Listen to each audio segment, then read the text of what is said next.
Marinaro from our friend Jimmy Serignano, who's led our team. We've asked her to come up and talk a little bit about her story and the extended Malone family. Cancer has had devastating impacts on patients, loved ones, and entire families. And before you enter the water today, I want you to remember every stroke is for those that suffer or have suffered with cancer. And our fundraising is really here to support those folks. So Caitlin, come on up.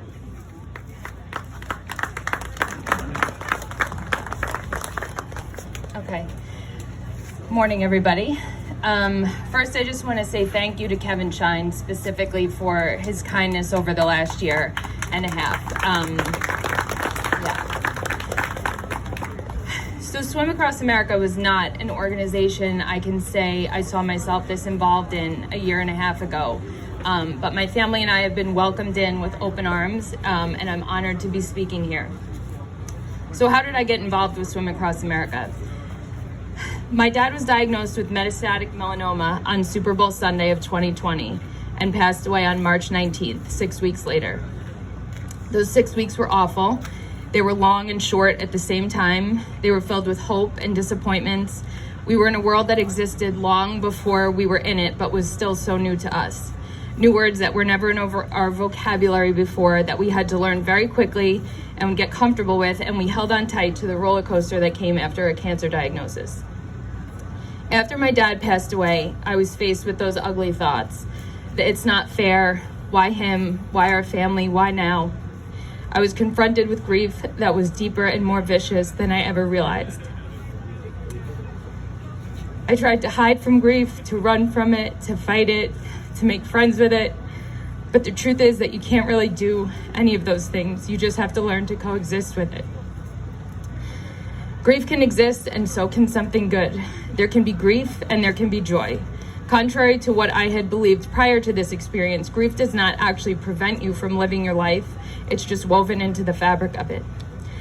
My dad had this wonderful ability to recognize where work is needed or where time and energy are required, and he wasn't afraid to do it. No one hopes to see themselves here, and I certainly never saw myself so deeply involved that I'd be speaking at one of these swims, but you have to work with what you're given.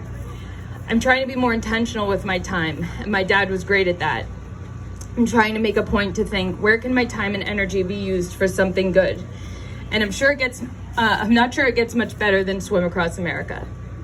I'm taking a page out of my dad's incredible book of life, being intentional, finding a purpose.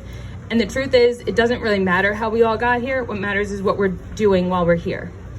There's a wonderful quote that I keep going back to, and I think drives my whole point home.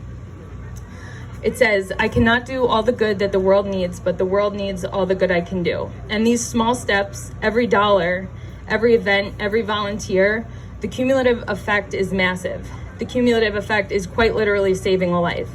It's a grandpa or a pop, in my dad's case, being able to see his grandson's first baseball game, or the ability to see his third grandson turn 1. It's giving a family a Midsummer Tuesday barbecue with both of their parents, or another phone call to ask how their day was.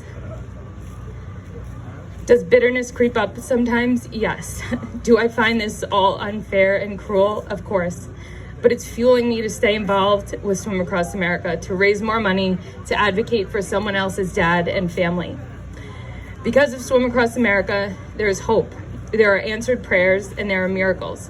But those future miracles are only possible through this fundraising.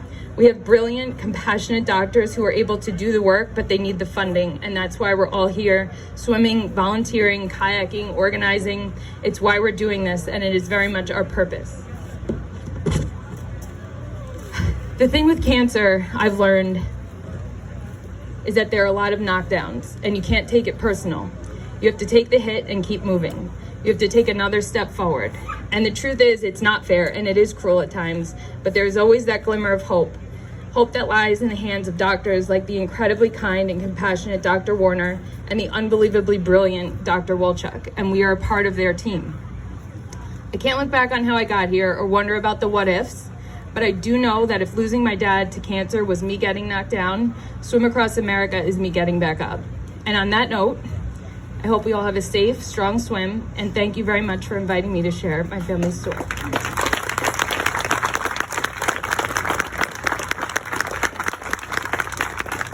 That was beautiful, Caitlin. Thank you very much for those words. So we're getting ready. So let's go out and have some fun.